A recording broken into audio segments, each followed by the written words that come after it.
Good morning dear students. आज हम कक्षा 10वीं का तीसरा लेसन वारे हमदर्द इस पाठ की ओर बढ़ेंगे। हमने इसके पहले के वीडियो में इस पाठ की स्टार्टिंग देख ली है कि किस प्रकार ये वारे हमदर्द यह एक हास्य व्यंग्य निबंध जो कि घनश्याम अग्रवाल जी ने लिखा हुआ है वो पाठ हमने स्टार्ट किया था। इस पाठ में हमने देखा कि लेखक ने दुर्घटना के माध्यम से विनोद को बड़े ही रोचक ढंग से व्यक्त किया है और हमने ये भी देखा कि किस प्रकार हमदर्दी जताने वाले लोग ही पीड़ादायक बन जाते हैं। ये भी हमने देखा किस प्रकार लेखक पूंजीवादी अर्थव्यवस्था, समाजवादी अर्थव्यवस्था पर भाषण सुनकर आ रहा था, किस प्रकार वो जो है वो बहुत ही जोश में था, कार जैसे गुस्से में थी, उनकी टक्कर हो जाती है और लेखक की हड्डी टूट जाती है। लेखक की हड्डी टूट जाने पर उसे कहाँ भर्ती किया जाता है?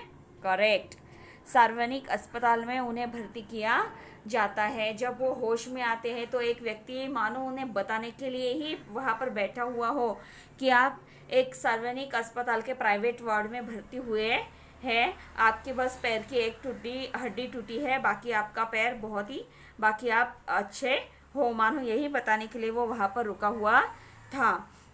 लेखक फिर सार्वजनिक अस्पताल का नाम सुनते ही वो डर जाता है।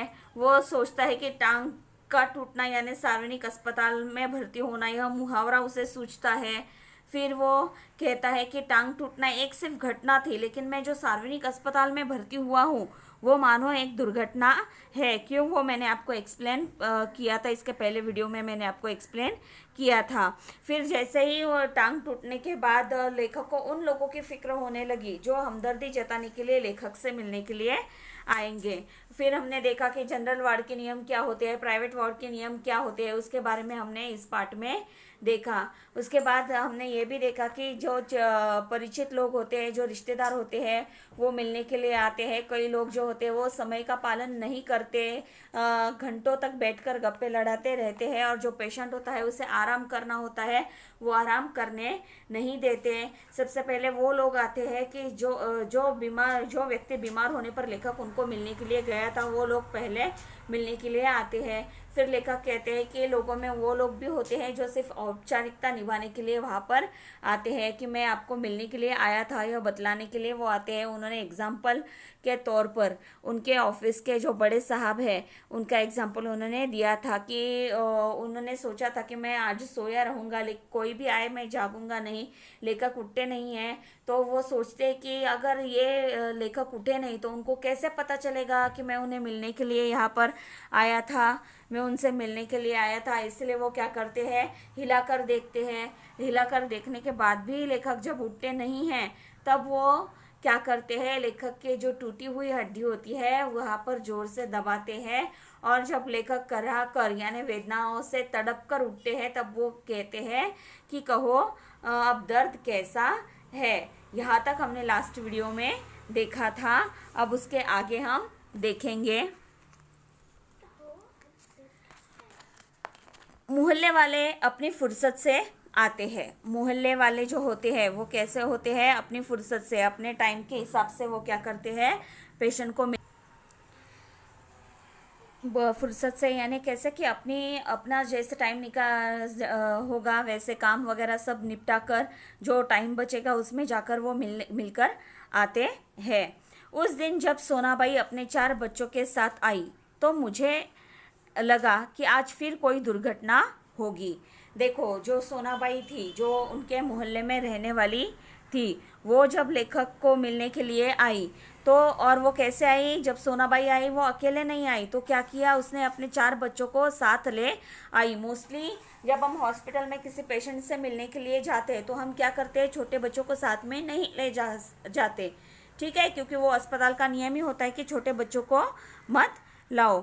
लेकिन जैसे ही ये सोनाबाई लेखक को मिलने के लिए आई, वो अपने 4 बच्चों को साथ ले आई तो मुझे लगा कि आज फिर कोई दुर्घटना होगी, यानी आज लेखक के साथ फिर से कोई हादसा होने वाला है। दुर्घटना होगी यानी क्या, हादसा होगा, आज मेरे साथ कोई फिर से हादसा होगा। आते ही उन्होंने मेरी और इशारा करते हुए बच्चों से कहा।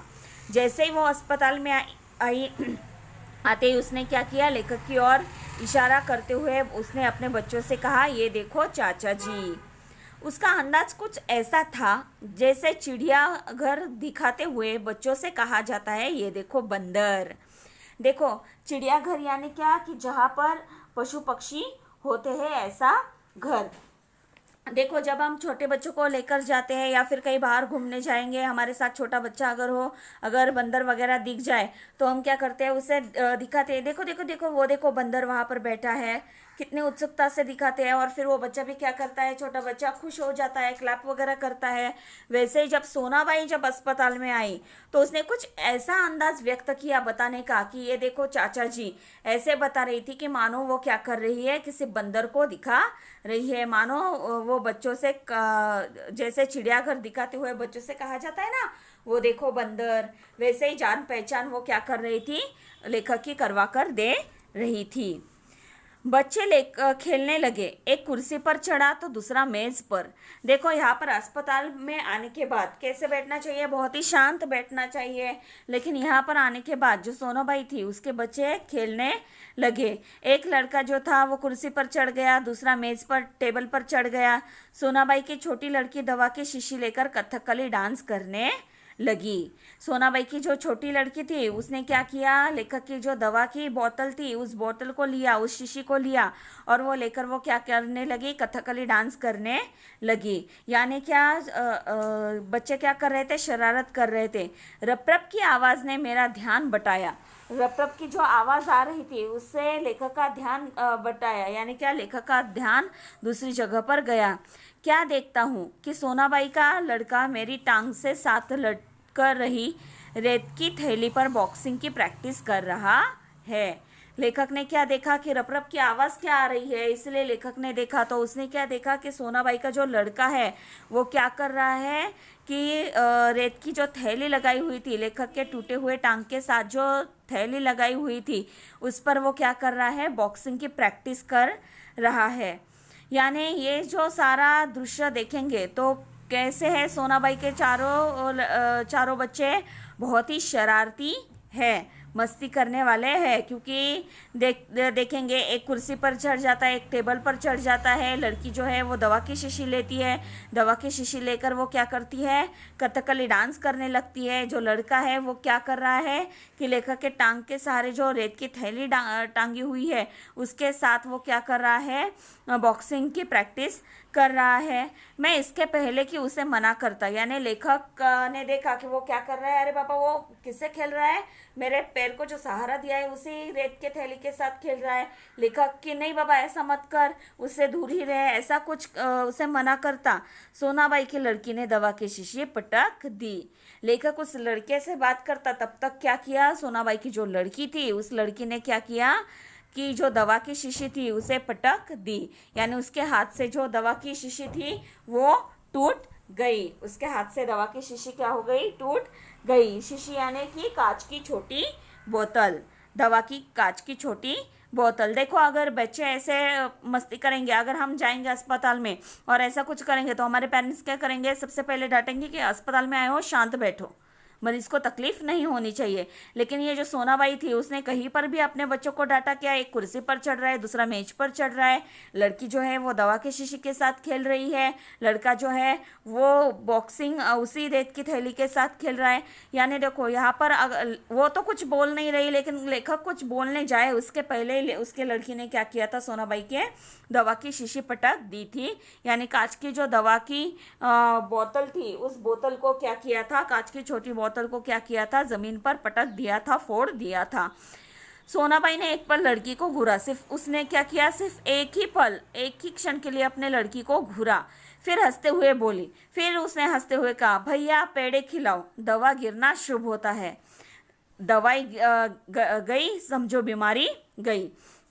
अभी यहाँ पर देखो कि अपनी जो है वो गलती सुधारने के बजाय वो क्या कर रही है, लेखक को समझा रही है। लेखक को क्या कह रही है कि अभी तुम क्या करो, मुझे पेड़े खिलाओ। यानी लेखक का जो बोतल का नुकसान हुआ सो हुआ, लेकिन सोनाबाई क्या कर रही है, अपनी गलतियां छुपाने के लिए हंसकर कह रही है कि भैया अभी तुम क्या करो, मुझे पेड़े खिलाओ। दवा गिरना शुभ होता है, यानी दवा का जो गिरना है वो बहुत ही शुभ माना जाता है। दवा गई समझो बीमारी गई, आपकी दवा गई यानी समझो आपकी बीमारी गई। देखो बच्चों, सही में ऐसा होता है क्या? वो दवा की शीशी टूटने के बाद लेखक की हड्डी अपने आप जुड़ जाने वाली थी क्या? नहीं। अगर समझो कोई सर्दी खांसी से बीमार है, उस व्यक्ति के हाथ से दवाई लेते लेते शीशी गिर गई, टूट गई, तो क्या उसकी सर्दी खांसी अल्टीमेटली अपने आप बराबर ठीक हो जाने वाली है क्या? नहीं। लेकिन इसने क्यों कहा ऐसा? तो अपनी लड़की ने जो नुकसान किया है, उस नुकसान से बचने के लिए उसने क्या किया है, वो लेखक को कहती है कि ये तो बहुत शुभ हुआ, तुम पेड़े खिलाओ क्योंकि अब तुम जल्दी ठीक हो जाने वाले हो। दवा गई यानी तुम बीमारी गई यानी तुम बहुत ही जल्दी ठीक हो जाओगे। इसके 2 घंटों बाद सोनाबाई गई। यानी देखो, इतनी शरारत, इतनी उथल पुथल उसके बच्चे कर रहे थे, उतनी करने के बाद बराबर 2 घंटे के बाद सोनाबाई अस्पताल से गई, यह कहकर कि फिर आऊंगी। यानी उसने एक बार मिलकर आने के बाद उसका सेटिस्फेक्शन नहीं हुआ, वो क्या कह रही है कि वो फिर से आएगी। मैं भीतर तक कांप गया, लेखक अंदर तक डर गया कि कांप उठना यानी भयभीत होना। कांप उठना ऐसा आपको मुहावरा पूछा जा सकता है। कांप उठना यानी क्या? भयभीत होना। लेखक जो है वो अंदर से बहुत ही बुरी तरीके से डर गया, क्योंकि अभी जो 2 घंटे वो अस्पताल में थी तो कितना सारा उथल पुथल उनके बच्चों ने कर दिया था। कुछ लोग तो औपचारिकता निभाने की हद कर देते हैं। कुछ लोग ऐसे होते हैं, वो लोग क्या करते हैं, औपचारिकता निभाने की बहुत ही हद कर देते हैं। विशेषकर वह रिश्तेदार जो दूसरे गांव से मिलने आते हैं। अभी देखो, कुछ लोग इतना दिखावा कर देते हैं, और उनमें कौन लोग होते हैं दिखावा करने वाले में? जो वो रिश्तेदार होते हैं जो दूसरे गांव से मिलने के लिए आते हैं। ऐसे में एक दिन एक टैक्सी कमरे के सामने आकर रुकी।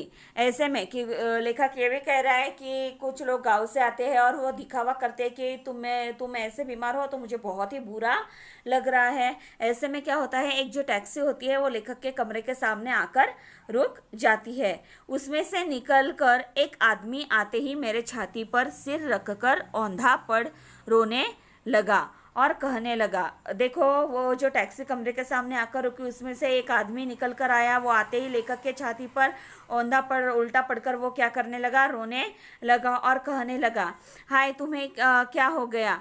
कार वाले का सत्यानाश हो। हाय तुम्हें ये क्या हो गया? जिस कार वाले ने तुम्हें ठोका है उस कार वाले का क्या हो, सत्यानाश हो जाए। मैंने दिल में कहा कि मुझे जो हुआ सो हुआ, पर तू क्यों रोता है? तुझे क्या हुआ?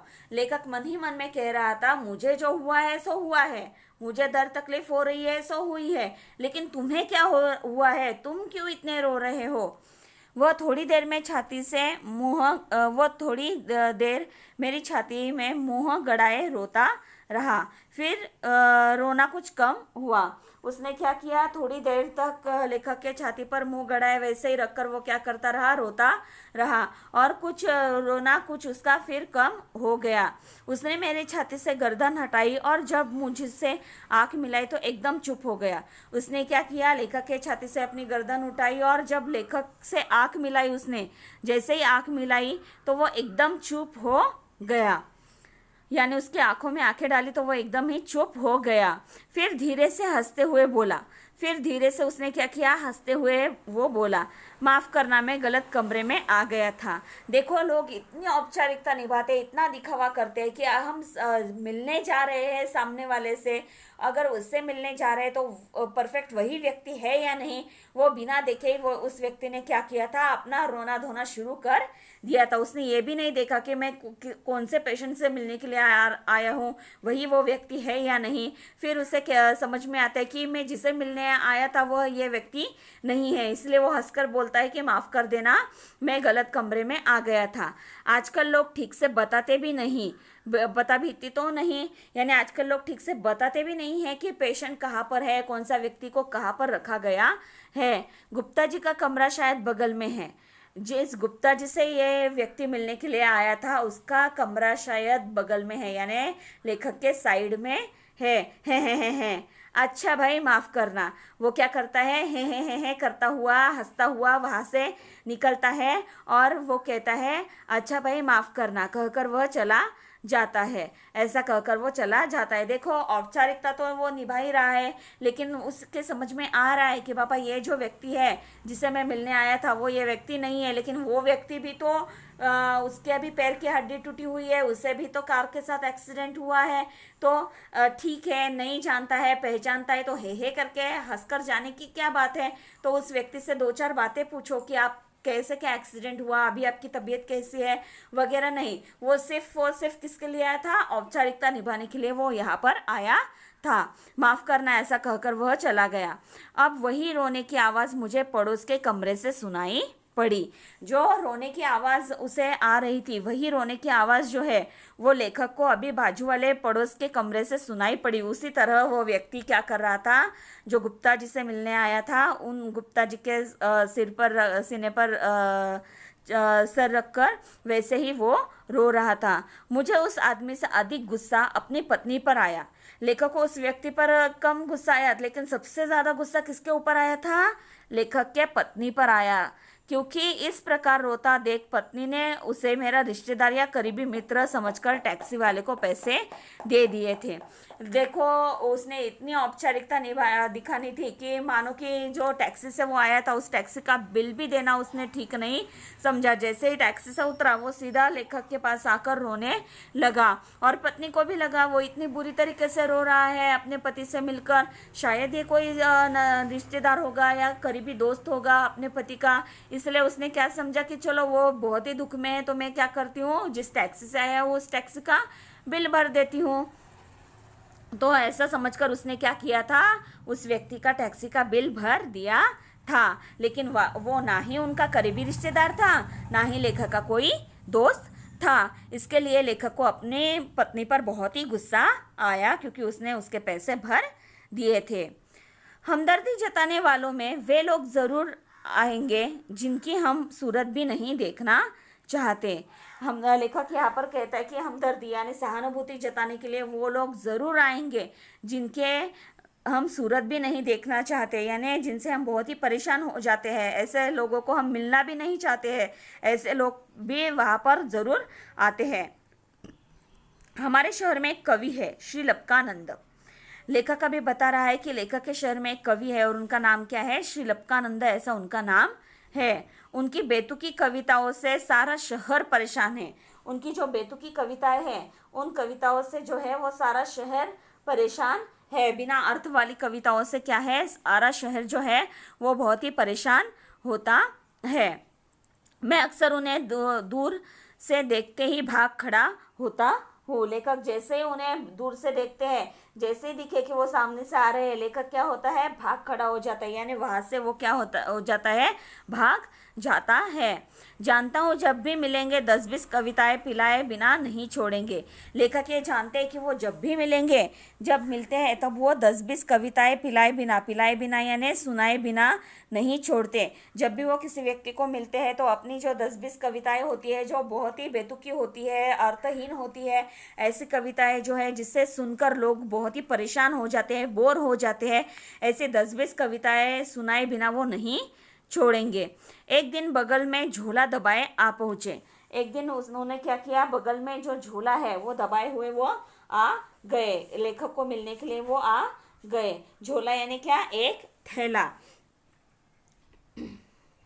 एक थैला दबाए हुए वो आ गए। आते ही कहने लगे, मैं तो पिछले 4-5 दिनों से कवि सम्मेलन में अति व्यस्त था। मैं जो था वो पिछले जो 4-5 दिन थे, उन 4-5 दिनों से जो कवि सम्मेलन चल रहे थे उन कवि सम्मेलनों में बहुत ही व्यस्त था, बहुत ही बिजी था। सच कहता हूँ, कसम से मैं आपके बारे में ही सोचता रहा। लेकिन मैं कवि सम्मेलन में मैं भले ही मैं बिजी था, लेकिन मैं ये सच कह रहा हूँ कि मैं कसम खाकर ये बात कह रहा हूँ कि मैं सिर्फ और सिर्फ आपके ही बारे में सोचता रहा कि आपका एक्सीडेंट कैसे हुआ होगा, आपको चोट कैसे लगी होगी वगैरह वगैरह, आप ठीक तो होंगे ना, इन सारे बातों के बारे में सोचता रहा। मुझे रात भर मुझे नींद नहीं आई। और हाँ, रात को इसी संदर्भ में यह कविता बनाई। देखो कितना झूठ बोल रहा है ये व्यक्ति कि रात भर मुझे नींद नहीं आई, 4-5 दिनों में कवि सम्मेलन में व्यस्त था, उस समय भी सिर्फ आपके बारे में सोच रहा था। ये क्या बोल रहा है, वो सरासर झूठ बोल रहा है। कितनी औपचारिकता वो दिखा रहा है। और वो कह रहा है कि मुझे रात भर आपके बारे में ही सोचता रहा, उसके वजह से मुझे नींद तक नहीं आई, इतना मैं आपके बातों के बारे में सोच रहा था और परेशान हो रहा था। और इसी संदर्भ में, इसी रिलेटेड मैंने क्या किया है, एक कविता बनाई है। यह कहकर झोले में से डायरी निकाली और लगे सुनाने। यह कहकर उन्होंने क्या किया, झोले में से डायरी निकाली और सुनाने लगे। देखो, अगर आप कभी भी हो, किसी को मिलने के लिए भी जा रहे हो, लेकिन सबसे पहले ये तो देखो वो व्यक्ति कौन सी अवस्था में है। लेकिन ये जो कविता, उसे क्या करना था, लेखक से कोई हमदर्दी थी क्या, इतनी नहीं। तो उसकी जो कविताएं हैं, वो कविताएं उसे लेखक को सुनानी थी, इसलिए वो झूठ बोलकर कहता है रात भर आपके बारे में सोचता रहा और उसकी वजह से मुझे नींद नहीं आई। उसने अभी कविता सुनाना शुरू किया। असम की राजधानी है शिलोंग, मेरे दोस्त की टूटी है टांग, मोटर वाले तेरी ही साइड थी रॉन्ग। देखो उसने क्या किया है, राइमिंग वर्ड यहाँ पर डाले हैं। कविता सुनाकर वे मुझे ऐसे देख रहे थे मानो उनकी एक आंख पूछ रही हो कहो कविता कैसी रही, और दूसरी आंख पूछ रही हो बोल बेटा अब भी मुझसे भागेगा। यानी देखो कि जो कविता सुना रहे थे, वो कविता सुनाकर उनकी मानो एक आंख लेखक से पूछ रही हो कहो कविता कैसी रही, यानी तुम्हें मेरी कविता कैसी लगी। अगर सामने से कोई पूछेगा तो हम ऐसे बोल नहीं सकते ना कि अरे बाबा क्या बकवास कविता थी। हम क्या करेंगे, मुंह पर उसकी तारीफ ले, हाँ हाँ बहुत ही अच्छी कविता थी, ऐसी क्या करेंगे, तारीफ करेंगे। हम सीधा सीधा कहेंगे क्या, नहीं मुझे नहीं पसंद आई आपकी कविता, नहीं, हम ऐसे नहीं कहेंगे। तो हम क्या करेंगे, उसकी तारीफ ही कर देंगे। और दूसरी आंख पूछ रही हो बोल बेटा अब भी मुझसे भागेगा, यानी उसे भी पता था कि जब भी लेखक दिखते हैं तो वो क्या करते हैं, उनको टालते हैं, दूसरी जगह पर भाग जाते हैं। तो मानो एक आंख ऐसे पूछ रही हो कि तुम ऐसी कंडीशन में अभी भी मुझसे भागोगे क्या। मैंने जल्दी से चाय पिलाई और फिर कविताएं सुनने का वादा कर बड़ी मुश्किल से विदा किया। लेखक ने क्या किया, जल्दी से उन्हें चाय पिलाई, चाय का इंतज़ाम किया, जल्दी से उन्हें चाय पिलाई। और फिर देखो हम किसे जल्दी से, उन्होंने क्या किया, उनसे छुटकारा पाने के लिए कि जल्दी से जल्द वो यहाँ से उठकर चले जाए, इसलिए उन्होंने क्या किया, जल्दी से चाय उनको पिलाई, चाय का इंतज़ाम करके उन्हें पिलाई। और फिर कविताएं सुनने का वादा करके बड़ी मुश्किल से विदा किया कि मैं जब ठीक हो जाऊंगा तब पक्का आपकी कविता सुनूंगा, ऐसा वादा उन्होंने उस कवि से किया। और फिर उन्हें विदा किया, यानी वो वहाँ से गए। देखो कैसे कैसे लोग पेशेंट को मिलने के लिए आते हैं। अब मैं रोज़ ईश्वर से प्रार्थना करता हूँ कि हे ईश्वर, अगर तुझे मेरी दूसरी टांग भी तोड़नी हो तो ज़रूर तोड़, मगर कृपा कर उस जगह तोड़ना जहाँ मेरा कोई भी परिचित न हो। देखो अभी वो क्या करते हैं, ईश्वर से प्रार्थना करते हैं कि हे ईश्वर, अगर तुझे मेरी दूसरी टांग भी तोड़नी है तो ज़रूर तोड़। मैं मना नहीं करता कि तुम मेरी टांग मत तोड़ना, तुम ज़रूर तोड़ना, लेकिन कृपा कर मेरे ऊपर एक उपकार करना कि उस जगह पर तोड़ना जहाँ मेरा कोई भी परिचित ना हो, लेकिन ऐसी जगह पर मेरी टांग तोड़ना जहाँ पर मेरा कोई भी जान पहचान वाला न हो, क्योंकि बड़े बेदर्द होते हैं ये हमदर्दी जताने वाले, क्योंकि बहुत ही बेदर्द होते हैं ये हमदर्दी जताने वाले, यानी जिन्हें दूसरों के दुख तकलीफ का थोड़ा भी एहसास नहीं होता, ऐसे ये हमदर्दी जताने वाले लोग होते हैं, ऐसे ये सहानुभूति जताने वाले लोग होते हैं। देखो मोस्टली क्या होता है, पेशेंट को आराम की ज़रूरत होती है, लेकिन ऐसे कुछ लोग होते हैं जैसे लेखक ने मेंशन किया, उन लोगों की वजह से आराम मिलता है क्या पेशेंट को नहीं मिल पाता, और वो क्या हो जाते हैं, ज़्यादा से ज़्यादा परेशान हो जाते हैं। लेखक ने इस पाठ के माध्यम से हमें यह बताने की कोशिश की है कि अस्पताल में मरीज से मिलने जाते समय हम लोगों को क्या करनी चाहिए, सावधानियां बरतनी चाहिए। किंतु जो हमदर्दी जताने वाले कुछ लोग ऐसे होते हैं, उनका पालन नहीं करते, और क्या हो जाता है, मरीज के लिए परेशानियां वो निर्माण कर देते हैं, मरीज को ज़्यादा से ज़्यादा परेशान कर देते हैं। इस पाठ के माध्यम से हमने देखा कि किस प्रकार लोग क्या करते हैं, सहानुभूति दिखलाते हैं। तो बच्चों यहाँ पर हमारा वाहरे हमदर्द ये पाठ जो है वो कंप्लीट हो गया है, पूरी तरह से हो गया है। आपको क्या करना है, इस पाठ को ठीक से एक बार मन लगाकर पढ़ना है, और मन लगाकर पढ़ने के बाद आपको जो कृति दी गई है, टेक्स्ट बुक के नीचे जो स्वाध्याय दिया गया है, उसे आपको क्या करना है, हल करके क्वेश्चन आंसर ढूंढकर आपके नोटबुक में इसे लिखना है। तो आपको ये कृति सॉल्व करनी है। स्वाध्याय में यहाँ पर आपको शब्दार्थ भी दिए गए, शब्द संसार दिया गया है, मुहावरे दिए गए हैं। उसके बाद सूचना के अनुसार कृतियाँ कीजिए। ये जो स्वाध्याय है, प्रश्न पहला, संजाल पूर्ण कीजिए। मरीज से मिलने आने वाले लोगों की विशेषताएं क्या क्या होती है, वो पाठ पढ़कर आप आंसर लिख दीजिए। अंतर स्पष्ट कीजिए, क्या अंतर है प्राइवेट अस्पताल और सार्वजनिक अस्पताल, प्राइवेट वार्ड और जनरल वार्ड में, वो। उसके बाद आकृति में लिखिए, अस्पताल में आए सोना बाई के बच्चों की शरारतें, उसके 4 बच्चे थे ना, उन 4 बच्चों की क्या क्या शरारतें थी वो लिखना है। कारण लिखिए। शब्द समूह के लिए एक शब्द लिखिए। शब्द बनाइए। उपसर्ग प्रत्ययुक्त शब्द हमने लास्ट ईयर भी देखा था, 7th 8 में भी देखा था। उपसर्ग किसे कहते हैं कि मूल शब्द के पहले लगने वाले शब्द, उसको उपसर्ग कहते हैं। प्रत्यय किसे कहते हैं, शब्द के अंत में लगने वाले शब्दों को हम क्या कहते हैं, प्रत्यय कहते हैं। तो आपको ये भी सॉल्व करना है। ये सारी जो बातें हैं वो आपको, और ये अभिव्यक्ति, मरीज से मिलने जाते समय कौन सी सावधानियां बरतनी चाहिए, ये जो है प्रश्न पहला 1 से लेकर सूचना के अनुसार कृतियां कीजिए, यहाँ से लेकर अभिव्यक्ति तक, ये सारा आपको नोटबुक में नोट्स आपको लिखने हैं। और अभी आपको भाषा बिंदु दिया गया है। निम्नलिखित वाक्यों में आए हुए संज्ञा शब्दों को अधोरेखांकित करके उन शब्दों के भेद लिखिए। यहाँ पर जगह है तो ये आपको कहाँ पर लिखना है, टेक्स्ट बुक में ही पेंसिल से लिखना है। ये जो सेंटेंस दिए हुए हैं, इन वाक्यों में से आपको संज्ञा को अधोरेखांकित कर उसका भेद आपको लिखना है। फॉर एग्जाम्पल हम पहला लेंगे, सोनाबाई अपने 4 बच्चों के साथ आई। यहाँ पर कौन कौन सी संज्ञा है, सोनाबाई और जो है वो बच्चे। तो यहाँ पर लिखेंगे सोनाबाई डैश, सोनाबाई क्या आया है, व्यक्तिवाचक संज्ञा, बच्चे जातिवाचक संज्ञा।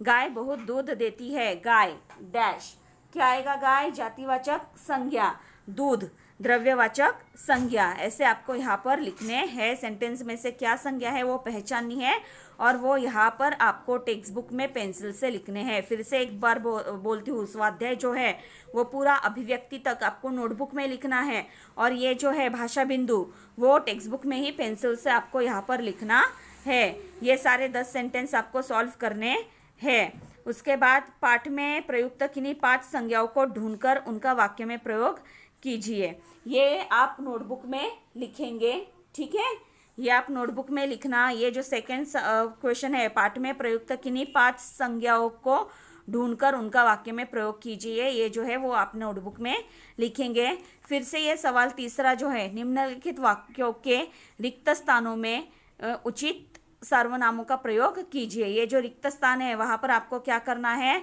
उचित सर्वनामों का उपयोग करना है। किसका, उचित सर्वनामों का प्रयोग करना है, और वो लिखना है। ये भी आप टेक्स्ट बुक में लिखेंगे। तो देखो, आप जो भाषा बिंदु में से है वो प्रश्न पहला किस में लिखने वाले हो, टेक्स्ट बुक में पेंसिल से।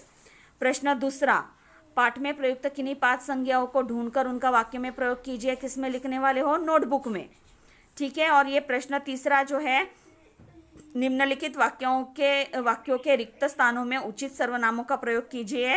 ये सारे 10 आप टेक्स्ट बुक में ही पेंसिल से लिखोगे, ठीक है। तो ये और ये आपको टेक्स्ट बुक में ही पेंसिल से लिखना है, ये नोटबुक में लिखना है। तो यहाँ पर हमारा जो है वो वाहरे हमदर्द यह लेसन ख़त्म होता है। मैंने आपको पहले से ही बताते आ रही हूँ कि ग्रामर की रिवीजन करते जाओ, दिन ब दिन एक एक टॉपिक लेते जाओ। आज मैं आपको टॉपिक देती हूँ शब्द भेद। आपको मेरा जब अगला वीडियो होगा तब तक आपको क्या करना है, शब्द भेद जो ग्रामर का विभाग है उसकी रिवीजन करके रखनी है, ठीक है। तो हम यहाँ पर रुकते हैं। Thank you.